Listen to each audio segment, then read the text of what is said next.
아무리 생각해도 알 수 없고 그 누구도 말해주지 않는 세상과 인생의 답을 구해보는 다구의 TV입니다. 오늘은 깨달은 분께서 최초로 밝히신 가장 완전하고도 이 세상에서 유일한 깨달음의 길에 대해 알아보도록 하겠습니다. 오늘날 수행계에는 너무 많은 깨닫는 방법들이 소개되어 그것이 수행에 도움이 되는 것이 아니라 오히려 혼란을 주는 상황이 계속되고 있습니다. 그래서 오늘은 왜 이런 상태가 나타났는지 살펴보고 진정한 깨달음의 길이 무엇인지 알아보도록 하겠습니다. 그동안 인류 역사에서 가장 완전한 깨달음을 얻었다고 평가되는 고타마 붓다는 깨달음을 얻고 나서 자신의 깨달음이 고행과 명상으로 온 것이 아니라 수많은 생을 돌며 쌓은 공덕이 세상을 가득 덮을 만했기에 그 결과로 이 생에서 깨달음을 얻게 되었다고 말씀하셨습니다. 그래서 그 방법으로 팔정도를 말씀하셨는데 어쩐 일인지 이 팔정도에는 공덕행에 대한 이야기가 나오고 있지 않습니다. 그 이유는 팔정도가 부처님이 직접 말씀하신 것이 아니라 후대의 제자들이 법을 정립하면서 모양을 갖춰 만든 것으로 그런 과정에서 공덕행에 대한 이야기가 빠져버린 것입니다. 사실 부처님은 팔정도를 직접 이야기한 적이 없습니다. 깨달은 분의 말씀은 질문을 하면 답을 하는 자연스러운 대의설법으로 이루어지기 때문에 이런 식으로 체계적으로 정리해 논리를 갖추어 말씀하는 경우는 없기 때문입니다. 어떤 때는 세상을 바로 보는 것에 대해 말씀하시고 어떤 때는 바른 행동이 무엇인지에 대해 말씀하시고 어떤 때는 좋은 업이 무엇인지 말씀하시고 어떤 때는 어떻게 해야 올바른 사유를 할 수 있는지 말씀하신 것을 후대에 모양이 좋게 정리했던 것입니다. 물론 공덕행에 대해서도 말씀을 많이 하셨겠지요. 그러나 부처님이 가르침을 남기실 당시에는 문자가 없었기 때문에 그 말씀이 전해지는 과정에서 300년에서 800년 정도 입에서 입으로만 전해지는 구전시대가 있었습니다. 이런 과정에서 불교의 성장과 함께 불법에 많은 변질이 생겼고 제자들은 불법의 변질을 막고 효과적으로 전하기 위해 체계적으로 불법을 정립하기 시작했습니다. 그런 흐름을 아비달마라고 합니다. 정법을 밝힌다는 뜻입니다. 그래서 그들은 변질된 불법을 모아 십진법이나 주제, 길이별로 정리하여 가장 완전한 형태로 만들기 시작했습니다. 부처님은 가장 완전한 존재로 조금의 흠도 없어야 된다고 생각했기 때문입니다. 그래서 나타난 것이 일법, 삼법인 사성제, 오온육경, 팔정도, 12연기와 같은 교리인 것입니다. 그러나 이러한 교리의 정립은 수많은 부파 사이에 서로 다른 경전과 서로 다른 교리를 가지고 다투는 가운데 이루어진 것이기 때문에 결국 당시 가장 세력이 컸던 부파의 교리 위주로 선정될 수밖에 없었습니다. 그래서 당시 학생들에 의해 정립된 오늘날의 불교 교리가 꼭 정법이라고만 할 수 없는 것입니다. 다수가 항상 올바를 수가 없기 때문입니다. 그래서 그들은 부처님이 말씀하신 깨달음을 이루는 방법들을 모아 팔정도를 만들었지만 그 속에 가장 중요한 공덕행이라는 단어가 빠져버리고 만 것입니다. 물론 바로 보고 바로 판단하고 바른 행동을 하면 세상에 도움이 되는 공덕행이 되는 것은 사실입니다. 그러나 부처님이 공덕으로 깨달았다고 말씀을 하시기 때문에 깨달음에 이르는 길인 팔정도에 공덕행이라는 말이 빠진 것은 매우 큰 흠이 되는 것입니다. 그 결과 요즘 대부분의 사람들은 깨닫기 위해서는 공덕행을 해야 된다는 말은 하지 않고 팔정도로 선정을 해야 한다고 말을 하고 있는 것입니다. 그래서 공덕행의 중요성이 경시되고 있는 것입니다. 이렇게 된 이유는 힌두교의 환사상과 명상 중시 사상이 불교 속에 들어왔기 때문인데 그 이유는 바로 보고 바로 생각하고 바로 행동하여 점진적으로 좋은 공덕과 근기를 쌓아나가는 공덕행은 너무 오랜 시간이 걸리고 힘들기 때문에 욕심 많고 게으른 그들에게는 너무 힘들고 어려운 공덕행보다는 세상을 환으로 보고 한순간 깨달음을 얻는 힌두교의 명상법이 더 마음에 들었던 것입니다. 그래서 초기에 정립된 깨달음에 이르는 팔정도에서마저 힌두교의 영향이 강하게 들어와 선정이 중시되어 버린 것입니다. 그리고 바로 보고 바로 판단하고 바로 행동하는 발정도는 실제 그 방법은 말만 그럴듯할 뿐 현실 속에서 실천하기가 어렵습니다. 왜냐하면 중생은 세상을 바로 보고 바로 판단하고 바로 행동할 수가 없기 때문입니다. 그 이유는 부처님께서 말씀하셨듯이 중생은 눈앞의 일도 제대로 보지 못하는 눈뜬 장님이기 때문입니다. 따라서 눈앞의 일도 제대로 보지 못하는 중생이 세상을 바로 보고 바로 판단하고 바로 행동하는 팔정도에 따라 산다는 것은 있을 수 없기 때문에 팔정도를 통해서는 깨달음을 얻을 수 없는 것입니다. 그래서 불교에서 깨달음에 이르는 유일한 방법인 팔정도는 그림의 떡일 뿐 실제 그 방법을 통해 깨달은 자가 나올 수가 없었던 것입니다. 깨달음은 인간 완성의 경지이니 인간을 완성시키기 위해서는 열매를 완성시키는 것과 같은 똑같은 이치가 필요한 것입니다. 하나의 씨앗이 좋은 열매를 맺기 위해서는 좋은 근본과 좋은 바탕과 좋은 환경이 있어야 하는 것입니다. 이것은 깨달음 또한 마찬가지입니다. 그래서 깨달은 분께서는 이렇게 말씀하고 있습니다. 이 나라에서 아직 깨달은 자가 나올 수 없었다는 것은 바로 그 근본이 부족했고 그 바탕이 부족했다는 것입니다. 모든 일이 하나의 근본과 바탕으로 인하여 생기게 됩니다. 보기를 간단하게 설명하겠습니다. 작은 씨앗을 큰 씨앗으로 얻기 위해서는 어떤 일이 필요합니까? 좋은 땅이 있어야 되겠죠. 좋은 땅을 만나야 이 작은 씨앗을 큰 씨앗으로 변화시키게 됩니다. 좋은 땅이 있는 곳은 좋은 환경이 있겠지요. 좋은 환경과 좋은 땅이 있어야 한다. 인간은 만물의 영장이고 그 환경을 만들 수 있습니다.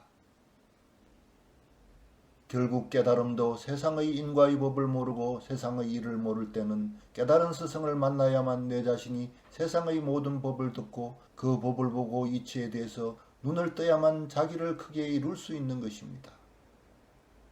운전을 못하는 사람이 자동차 이야기만 듣고 시동을 걸고 운전하다가 보면 자기를 매우 다치게 만들 수 있습니다. 진리도 똑같습니다. 깨달음도 모르는 자에게 배우면 자기의 영혼을 불구로 만들어 버립니다. 따라서 근본이 허약한 중생이 깨달음을 얻기 위해서는 자신을 키워줄 바탕인 참된 진리의 인연을 만나야 하며 자신의 노력으로 좋은 환경을 만들어야 하는 것입니다. 그래서 세상을 바로 보는 눈을 떠야 바로 보고 바로 판단하고 바로 행하는 진정한 팔정도를 행할 수 있게 되는 것입니다. 그래서 깨달은 분께서는 2001년 인도를 방문했을 때 깨달음을 위해서는 무엇을 해야 하는지 3가지만 말해달라는 질문에 이렇게 답을 하십니다. 내가 깨달음을 얻기 위해서는 먼저 깨달음을 성취한 자를 만나야 할 것이다. 2번째는 깨달은 자의 가르침을 통해서 현실을 보는 눈을 떠야 할 것이다. 3번째는 사랑을 통해서 내 자신을 움직이고 있는 업을 제거해 버려야 한다. 그러면 너도 나처럼 세상의 일을 보면 알아보게 되고 나머지 여생을 거짓이 없이 살아갈 수가 있다. 그리고 너는 내 자신 속에 있는 일을 통해서 끝없는 영광을 너에게 주게 될 것이다. 이처럼 자신과 세상을 위해 좋은 공덕을 쌓기 위해서는 세상의 실상과 인과관계를 보고 옳고 그름을 알아야 하며 눈먼 중생이 그렇게 하기 위해서는 눈뜬 자를 만나 그분의 시각과 판단과 가르침을 받아야 한다고 말씀하고 있는 것입니다. 따라서 깨닫기 위해서는 세상의 실상과 이치를 알고 현실을 올바르게 살아가는 것이 가장 기본적인 일이 되는 것입니다. 따라서 현실 속에서 밝고 강한 자신을 만들지 못하는 자는 결코 깨달음을 얻을 수가 없는 것입니다. 그리고 3번째로 사랑을 통하여 자신 속에서 작용하고 있는 업을 제거해야 된다고 말씀하고 있는데 이것이 바로 세상을 축복하는 공덕행인 것입니다. 그래서 깨달은 분께서는 이렇게 말씀하고 있습니다. 만일 나의 곁에 와서 나의 이야기를 듣게 된다면 1년이 지나면 당신은 아무것도 모르는 사람으로 돌아가 버려요. 당신이 그렇게 많이 알던 이상적인 일들이 전부 사라져 버려요. 그것은 무엇이냐 하면 의식이 밝아지니까 그 속에 있는 환상들이 깨져버립니다. 그럼 멍청해요. 멍청한데 사물을 보면 빨리 이해가 되고 사람의 이야기를 들으면 그것을 빨리 이해하는 능력이 일어나게 됩니다. 그리고 1년을 다시 더 들으면 옳고 그름을 알게 됩니다. 옳고 그름이 눈에 보여요. 여러분들이 세상에서 배워야 할 것은 무엇이 옳은 일인가, 어떤 데 그런 일이 있는가 그 이치를 배워야 해요. 옳은 일은 옳은 결과를 나고 그런 일은 그런 결과를 나기 때문에 사람은 옳고 그름에 눈을 떠야만 비로소 자기를 계도할 수가 있고 남을 도울 수 있는 것입니다. 다시 1년의 나의 곁에 있으면 이제 양심과 용기가 생깁니다. 그래서 그때부터 진정으로 자신을 세상을 위해 바칠 수 있는 보살행을 하게 됩니다. 그러면 세상을 위해 자신을 바치는 보살행이 어떻게 해서 자신의 업을 태워 깨달음에 이르게 할까요? 여기에 대해 깨달은 분께서는 이렇게 말씀하고 있습니다. 사람들을 불쌍하게 생각하고 사람들을 위해 자기를 다 태우다 보면 시련에 부딪히게 되고 시련에 부딪히면 자기 가슴이 탑니다. 자기 가슴이 타면 업장이 녹지요. 나쁜 새를 용광로 속에 넣으면 나쁜 것과 좋은 것이 분해가 됩니다. 나쁜 것은 열기 속에 타버리지요. 좋은 샘물이 다시 나오거든요. 이와 같이 내 의식이 타고 타서 업장이 다 녹아버리면 그것이 세상에 와서 가장 큰 축복이 됩니다. 그것이 영원한 자신을 얻는 길입니다. 그럼 왜 이렇게 자신을 헤쳐가면서까지 세상을 위해 공덕을 지어야 할까요? 깨달은 분께서는 여기에 대해 이렇게 말씀하고 있습니다. 땅에 그름을 집어넣는 것은 땅 좋으라고 집어넣는 것이 아니야. 나 좋으라고 집어넣는 거야. 여러분, 남의 논에 가서 그름 집어넣는 사람 봐서 자기 논에 가서 그름 집어넣지? 그러면 땅 좋으라고 그름을 집어넣는 것이 아니라 나 좋으라고 집어넣었다. 왜 나 좋으라고 집어넣는가? 거기다 곡식을 심으면 좋은 열매가 나오니까. 그게 땅이 좋습니까? 내가 좋습니까? 땅도 좋긴 좋지. 좋은 그름이 왔으니까. 땅이 좋아졌으니까 거기서 좋은 결과가 나온 게 아닙니까? 그래서 이렇게 공덕행으로 자신을 태우게 되면 그 업이 정화되어 맑은 의식을 이루게 되는 것이며 모든 업을 지우게 되면 완전한 해탈을 이루어 깨달음을 얻게 되는 것입니다. 이러한 공덕행의 비밀이 그동안 세상에 제대로 밝혀지지 않았기 때문에 올바른 공덕행을 하는 자가 없어 깨달은 자가 나타날 수가 없었던 것입니다. 이렇게 참된 수행의 길을 가다 보면 점점 자신을 완성시켜 완전한 인간으로 변하게 되는데 그래서 깨달은 분은 이렇게 말씀하고 있습니다. 업이 없어지면 점점 약한 사람이 강해집니다. 정신이 맑아지고 강해집니다. 그리고 항상 번뇌망상이 없어지고 생각이 분명해집니다. 자꾸 그런 일을 계속하면 나중에 가서는 여러분은 완전한 인간으로 변합니다. 그걸 완전한 인간, 100%인자를 완성자라고 부릅니다. 그 100%를 우리는 완성자, 조물주라고 부릅니다. 그러나 여러분은 한 70%에서 80%까지 자기를 완성할 수 있습니다. 그 정도만 되면 다음 후세에 여러분들은 얼마 정도 쉬었다가 쉬고 싶으면 윤회에서 벗어나 푹 좀 쉬었다가 한 1000년이나 2000년 후에 세상에 매우 뛰어난 사람으로 태어나서 자기 근본이 좋아지는 길을 선택했으니까 또 좋아지기 시작합니다. 그래서 그러한 노력을 통해서 여러분은 부처가 될 수 있고 열애가 될 수 있고 그리고 나중에는 완전한 자기를 이룰 수도 있습니다. 이처럼 완전한 깨달음은 본래부터 저변에 깔려있는 불성을 단박에 얻는 것이 아니라 자신의 마음을 정화시켜 점차 완성시켜 나가야 하는 것이며 이를 위해서는 수많은 생을 돌며 자신을 닦아 나가야 하는 것입니다. 따라서 명상으로 한 번에 도노하겠다는 생각은 애시당초 잘못된 것이니 더 이상 헛된 말법에 집착하지 마시기 바랍니다. 이렇게 자신의 근본이 완성되면 반야에 들게 되고 반야에 들어야만 해탈을 이루고 깨달음을 얻게 되는 것입니다. 그러면 어떻게 해야 반야에 들 수 있는가? 반야라는 과거의 영혼이 죽고 새로운 생명이 태어나는 생사의 경계를 말합니다. 이 세상 속에 있는 모든 것 중에 영원히 존재할 수 있는 것은 아무것도 없습니다. 그래서 이 세상 속의 모든 존재는 영원한 인과법과 윤회법에 의해서 과거의 자기를 죽이고 새로이 태어나는 순환을 통해 자신의 생명을 끝없이 이어가고 있는 것입니다. 만약 이렇게 윤회를 하지 않고 영원히 살게 되면 어떤 일이 벌어지느냐? 사람이 죽지 않고 영원히 살게 되면 병들고 아픈 몸으로 끝없이 고달픈 삶을 살아야 하는 것이며, 지구도 죽지 않고 계속 존재하게 되면 모든 자원이 고갈되고 환경이 파괴되어 다시는 재생하지 못하고 아무것도 살지 못하는 완전히 죽어버린 땅이 되는 것입니다. 그래서 모든 존재는 태초부터 정해진 완전한 법에 의해 순환을 하도록 되어 있는데, 이러한 순환의 원리 속에서 하나의 생명이 죽고 다시 태어나는 자리가 바로 반야인 것입니다.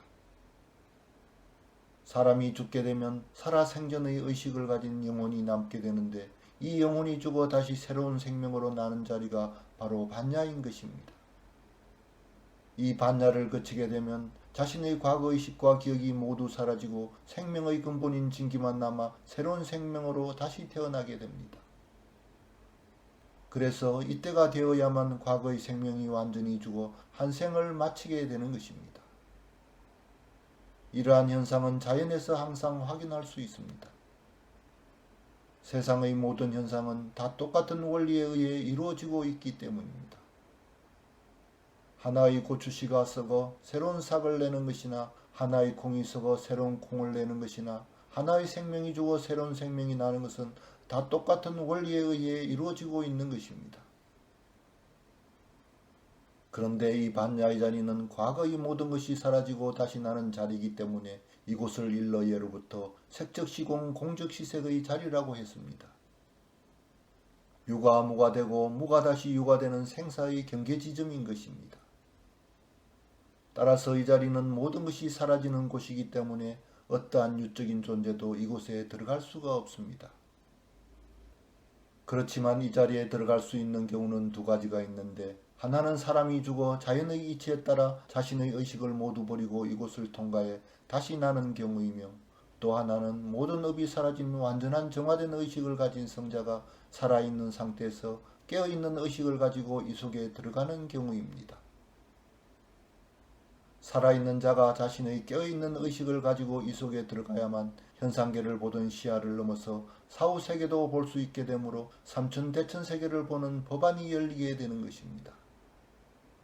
그러나 아무리 마음을 정화했다고 하더라도 이 속에 들어가는 것은 쉬운 일이 아닙니다. 그래서 이러한 반야의 세계로 들어가는 희귀한 비밀에 대해 깨달은 분께서는 이렇게 말씀하고 있습니다. 생명은 이렇게 노력을 해서는 이 무의 세계는 절대 올 수가 없어요. 영혼이 죽어버리니까. 영혼이 살아있는 상태에서 여기에 들어가야 이 무를 볼 수 있는 거요. 영혼이 죽었는데 이 세계에 온들 어떻게 이걸 볼 수 있겠느냐 말이야. 그러니까 이 비밀은 이 세상에서 아무도 모른다. 그러면 내가 이 세계에 어떻게 갔느냐? 나는 44살 때 이 해탈의 비밀을 알기 위해 매우 노력했다는 거야. 어떻게 내 자신을 볼 수 있는가, 내 자신이 어떻게 태어날 수 있었는가 하는 것을 추적했는데, 그것은 이렇게 가는 것은 불가능하니까 여기서 요리 같다는 것이야. 그런데 여기에서 요리 가는 방법은 아무라도 되느냐? 내가 죽고 나면 이러한 방법을 가지고 또 사람들을 속일 테니까 여기에서 분명히 이야기하는데, 이것은 업이 없어야 돼요. 업장이 완전히 소멸된 사람은 여기로 와. 업이 없으면 해탈이 와. 업이 죽어야 해탈이 오는 거지, 업을 가지고는 해탈이 없어. 자기의 몸속에 나쁜 기운이 하나도 없어야 돼. 이 비밀을 일반 사람들은 모른다는 거야. 이처럼 깨달은 분께서는 이 반야의 세계, 무의 세계에 들기 위해서는 나이가 드는 순방향으로 가서는 안 되며 반드시 역방향으로 가서 태어나기 이전의 과거로 돌아가야 된다고 말씀하고 있는 것입니다. 나이가 먹는 방향으로 가면 자기가 죽게 되므로, 죽게 되면 무의 세계에 들어가도 볼 수 없기 때문입니다. 그렇다고 해서 아무나 나기 이전의 무의식에 들어갈 수 있는 것이 아니라 모든 업이 소멸된 완전한 정화된 의식을 가진 사람만이 들어갈 수 있는 것이니 깨닫고자 하는 자는 먼저 세상을 위해 자신을 불살라 자신 속에 내재된 모든 업을 지워야 하는 것입니다. 그러면 해탈을 하면 어떤 현상이 나타나게 되는가? 깨달은 분께서는 깨달음의 증거를 보여달라는 질문에 다음과 같이 말을 하고 계십니다. 깨달음의 증거는 나의 몸에 있고 나의 행동 속에 있고 나의 말 속에 있고 나의 의식 속에 있다. 처음 나의 이마에 있는 이것을 제3의 눈이라고 한다. 일반 사람에게서는 절대 나타날 수 없는 것이다. 나의 기억에 의하면 6천년 만에 처음 볼 수 있게 된 증거이다. 그리고 깨달은 자는 아무리 큰 오욕 속에 집어넣어도 그 오욕에 빠지지 않는다는 것이다. 절대로 오욕이 묻지 않는다는 것이다. 그리고 말은 절대적으로 거짓이 없다. 거짓을 말하지 않는다는 것이다. 네 번째는 의식이다. 나는 필요할 때 내가 아끼는 사람들이 수만리 밖에서도 그 의식 상태를 연결해서 볼 수가 있다. 그리고 나의 의식은 다른 사람의 고통을 덜어줄 수도 있다. 이 네 가지 부분을 누구든지 확인할 수 있다.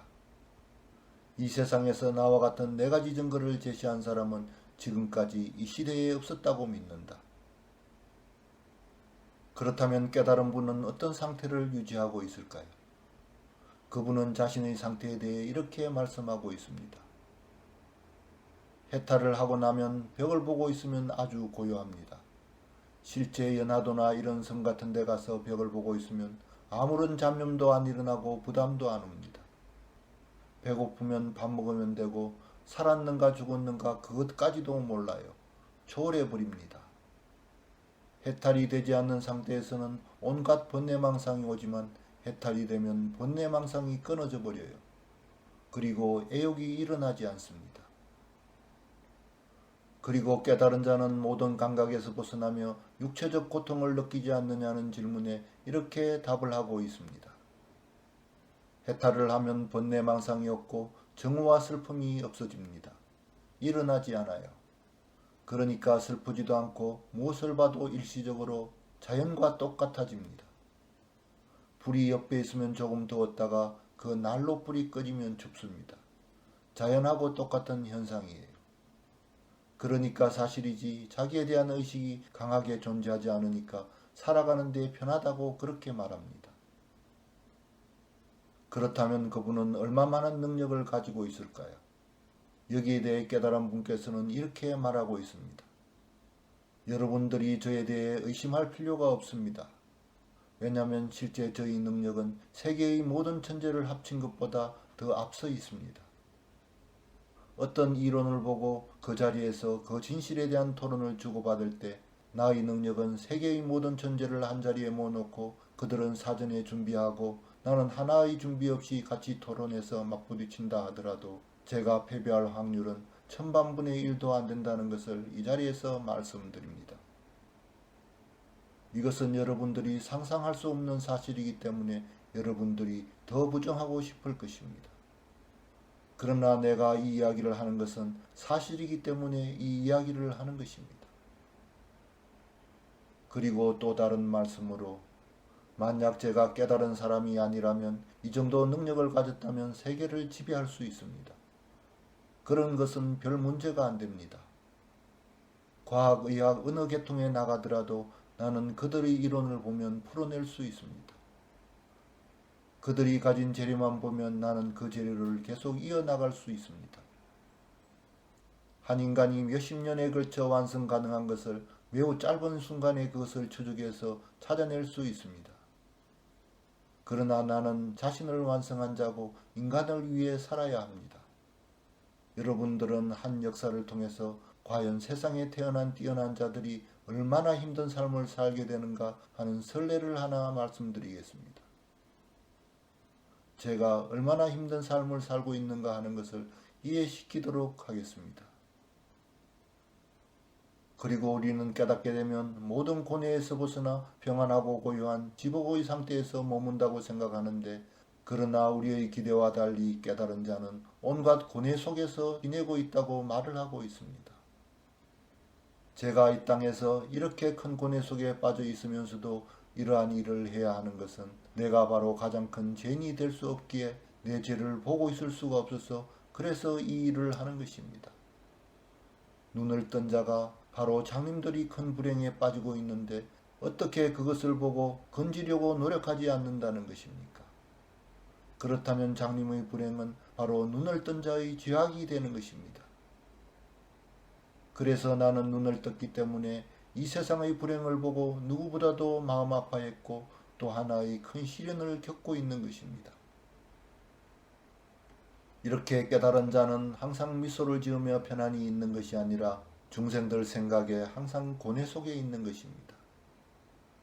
십자가에 매달린 예수의 얼굴이 고뇌에 가득 찬 것도 바로 세상과 중생에 대한 안타까움이 가득 차 있기 때문이며 소크라테스의 얼굴이 굳어 있는 것도 세상과 중생에 대한 걱정이 마음을 가득 채우고 있기 때문인 것입니다. 따라서 깨달음의 길은 깨달아도 자신을 세상에 바쳐야 하는 형극의 길이니 중생들을 위해 자신을 바칠 수 없는 자는 애시당초 깨달음의 꿈을 꾸지 말아야 할 것입니다.